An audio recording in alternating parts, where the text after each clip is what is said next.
एक 11-12 साल का लड़का जो काफ़ी गरीब घर से था, उसे एक स्पोर्ट में यानी एक गेम में काफ़ी इंटरेस्ट आने लगता है। किसी क्लब में उसका सिलेक्शन भी हो जाता है। अपने गेम की प्रैक्टिस की वजह से वह घर से बाहर ही रहता था। रात को 10:30 बजे के आसपास इसे काफ़ी भूख लग जाया करती थी। उसके स्टेडियम के पास जहाँ वो रहता था, वहाँ पे एक मैकडॉनल्ड्स हुआ करता था। गरीब घर से आने के कारण उसके पास इतने पैसे नहीं होते थे कि वो अंदर जाकर बर्गर खरीद कर खा सके, मगर बच्चा है भाई, और सारा दिन अगर खेलते रहो तो भूख भी लगती है रात में।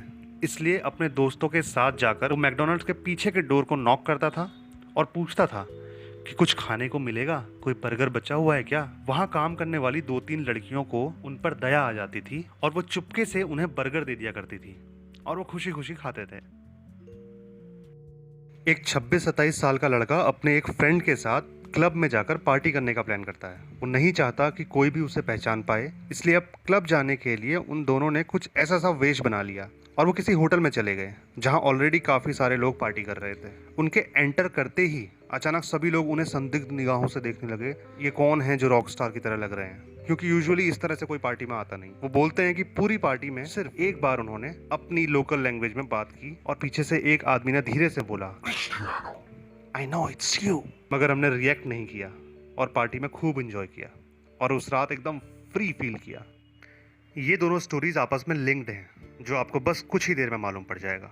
हम बात कर रहे हैं क्रिस्टियानो रोनाल्डो की, जिनका जन्म 5 फरवरी 1985 में पुर्तगाल में मैडिएरा आइलैंड के छोटे से क्षेत्र में हुआ था। वो 4 भाई बहनों में सबसे छोटे थे। बचपन में उनकी फैमिली की फाइनेंशियल कंडीशन काफ़ी ख़राब थी। उनकी मदर लोगों के घरों में झाड़ू पोछा और खाना बनाने का काम करती थी और उनके फादर म्युनिसिपल गार्डनर थे, मतलब माली थे। उनका बचपन काफ़ी कठिनाइयों में और कह सकते हैं कि टपकती हुई छत के नीचे गुजरा था। हर दूसरे बच्चे की तरह उनका मन भी खेल कूद में लगता था और 7 साल की उम्र में ही उन्होंने एक पोर्चुगीज़ क्लब के लिए खेलना शुरू कर दिया था। इसी तरह उनको फुटबॉल में इंटरेस्ट आने लगा और धीरे धीरे वो एक के बाद एक बेहतरीन क्लब्स में खेलने लगे। ये कुछ बातें थी क्रिस्टियानो के बचपन के बारे में। अब एक नज़र क्रिस्टियानो के प्रेजेंट डे स्टेटस में भी डाली जाए। जो लोग नहीं जानते उन्हें बता दें कि क्रिस्टियानो रोनाल्डो आज की तारीख में फुटबॉल जगत की एक महान हस्ती हैं, जिन्हें लोग number 1 football player of the world भी कहते हैं। एंड एट प्रेजेंट वो मैनचेस्टर यूनाइटेड के लिए खेलते हैं। ये हैं कुछ झलकियां रोनाल्डो के अचीवमेंट की। फोर्ब्स की एक रिपोर्ट के अकॉर्डिंग 2020 में रोनाल्डो की नेटवर्थ $1 बिलियन थी और इसी के साथ वो $1 बिलियन यानी लगभग 8,000 करोड़ रुपए का मार्क क्रॉस करने वाले फर्स्ट फुटबॉलर बने थे। रोनाल्डो ने वर्ल्ड फुटबॉल लेवल पर काफ़ी रिकॉर्ड्स बनाए हैं, जो कह सकते हैं कि 145 रिकॉर्ड से ऊपर हैं, जिनमें से एक गोल्डन बॉल अवार्ड भी है। आज की तारीख में रोनाल्डो इंस्टाग्राम पर मोस्ट फॉलोड फुटबॉलर हैं। उनकी इंस्टाग्राम फॉलोइंग लगभग 461 मिलियन के आसपास है, जो कि बाकी किसी स्पोर्ट्स पर्सनालिटी से कहीं ज़्यादा है। आज की डेट में रोनाल्डो की लाइफ बेहद लग्जूरियस है। किसी एक इंटरव्यू में उन्होंने बताया कि उनके पास 2 Bugatti, 2 Ferrari, 2 McLaren, 2 Rolls Royce और इस तरह से काफ़ी कार्स हैं, लग्जूरियस कार्स हैं।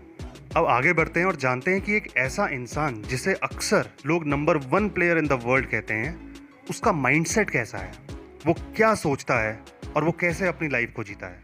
क्रिस्टियानो रोनाल्डो अपनी लाइफ में नंबर 1 रहना चाहते हैं। जब उनसे पूछा गया कि आपको कैसा लगेगा अगर आपकी इंस्टाग्राम फॉलोइंग कम हो जाए, तो उनका जवाब कुछ इस तरह था। उन्होंने ये कहा कि वो नंबर 1 रहना चाहते हैं, मगर अपनी जॉब में, अपने गेम में, इंस्टाग्राम या किसी भी सोशल मीडिया की फॉलोइंग में अगर वो 3rd या 4th प्लेस पर भी होते हैं तो उन्हें कोई फर्क नहीं पड़ता। क्रिस्टियानो से पूछा गया कि तुम्हें क्या लगता है, क्या एक ऐसी चीज़ है जो तुम्हें दूसरों से अलग करती है, क्या वो तुम्हारा डेडिकेशन है। तो क्रिस्टियानो ने जवाब दिया, my main strength is my mind, यानी मेरा दिमाग ही मेरी मुख्य ताकत है, क्योंकि लास्ट 15 ईयर्स में मेरा लेवल सेम है। हाँ दोस्तों, ये कहा भी जाता है कि सक्सेस पाना तो टफ होता ही है, उस सक्सेस को सस्टेन करना यानी उसी जगह पर खुद को बनाए रखना बहुत मुश्किल होता है। Effort, dedication, work hard, because the talent is not enough anymore. And if you're not dedicated 100%, you're not gonna reach the level that you want. Cristiano कहते हैं कि एफर्ट, डेडिकेशन, हार्ड वर्क ये सब ज़रूरी हैं। इनका बहुत बड़ा रोल है, क्योंकि सिर्फ टैलेंट ही काफ़ी नहीं होता। और अगर आप 100% डेडिकेट नहीं करते हो तो आप एक लेवल पर नहीं पहुंच सकते हो।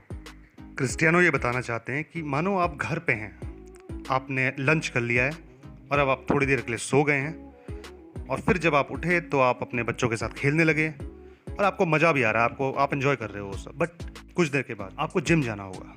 आपका मन नहीं करेगा मगर आपको जाना होगा। एटलीस्ट 30 से 40 मिनट के लिए तो आपको जाना ही होगा। आपको ये करना ही होगा। यही छोटी छोटी चीज़ें डिफरेंस क्रिएट करती हैं। अगर आपने ये नहीं किया तो आपने एक सेशन मिस कर दिया और फिर कल आपने दूसरा सेशन मिस कर दिया।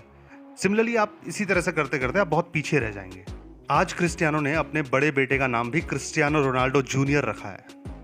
वो चाहते हैं कि वो भी एक अच्छे फुटबॉलर बने, उसी शिद्दत उसी पैशन के साथ खेलें, मगर साथ ही साथ वो ये भी चाहते हैं कि उनका बेटा जो भी बनना चाहे वो बन सकता है। वो उसे फोर्स नहीं करेंगे कि तू फुटबॉलर ही बन, मगर वो चाहते हैं कहीं ना कहीं, वो कहते हैं कि मैं कभी उसे रोकूंगा नहीं, बट मैं ये चाहूंगा कि वो जो भी करें बेस्ट करें। और वो ऐसा इसलिए चाहते हैं क्योंकि उन्होंने खुद भी अपने काम को इसी तरह किया है। उन्होंने फुल डेडिकेशन के साथ अपने गेम को खेला है, जिसकी वजह से उन्होंने आज वर्ल्ड लेवल पर अलग ही पहचान बनाई है। आज उनकी वैल्यू क्या है ये बताने के लिए मैं आपको एक रीसेंट इंसिडेंट के बारे में बताना चाहता हूँ। दोस्तों, क्रिस्टियानो किसी एक प्रेस कॉन्फ्रेंस में गए थे। शुरू होने से पहले जब वो अपनी सीट पर बैठे तो उन्होंने देखा कि प्रेस कॉन्फ्रेंस के ऑर्गेनाइजर्स ने टेबल पर 2 कोका कोला की बोतल्स रखी थी, जिन्हें क्रिस्टियानो ने उठाकर साइड रख दिया और उनकी जगह पर पानी की बोतल को रख दिया। उन्होंने ऐसा इसलिए किया क्योंकि वो कोक जैसी अनहेल्दी चीज खुद नहीं पीते, इसीलिए वो पब्लिक प्लेटफॉर्म में उसका प्रमोशन भी करना नहीं चाहते थे। मगर उन्हें ये नहीं मालूम था कि उनका ये कोका कोला की बोतल्स को उठाकर साइड रखना कोका कोला कंपनी को काफी भारी पड़ेगा। उनके इस 4 सेकंड के एक्ट ने कोका कोला कंपनी को 30,000 करोड़ का नुकसान करा दिया। जी हाँ दोस्तों, कोका कोला के शेयर इस इंसिडेंट के बाद इतने गिर गए कि कंपनी को 30,000 करोड़ रुपए का नुकसान उठाना पड़ा। दोस्तों, अब तक तो आप जान ही गए होंगे कि वो 11-12 साल का लड़का जिसके पास बर्गर खरीद कर खाने के पैसे नहीं होते थे, वो आज किस मुकाम पर पहुंच गया है। तो दोस्तों, आपको ये वीडियो कैसी लगी कमेंट करके जरूर बताइएगा और वीडियो को ज्यादा से ज्यादा लोगों को शेयर कीजिए। और हाँ दोस्तों, वीडियो को बनाने में काफी मेहनत लगती है और इस मेहनत के लिए आपसे सिर्फ एक चीज करने को बोलूंगा। प्लीज रेड कलर के सब्सक्राइब वाले बटन को दबाकर चैनल को सब्सक्राइब जरूर कर लीजिए। अभी बहुत कम सब्सक्राइबर्स हैं। आप सब्सक्राइब करेंगे तो मुझे मोटिवेशन मिलेगी और मैं इस तरह आपके लिए अच्छी अच्छी वीडियो लाता रहूँगा। मिलते हैं दोस्तों अगली वीडियो में। तब तक के लिए take care and thanks for watching. Bye bye.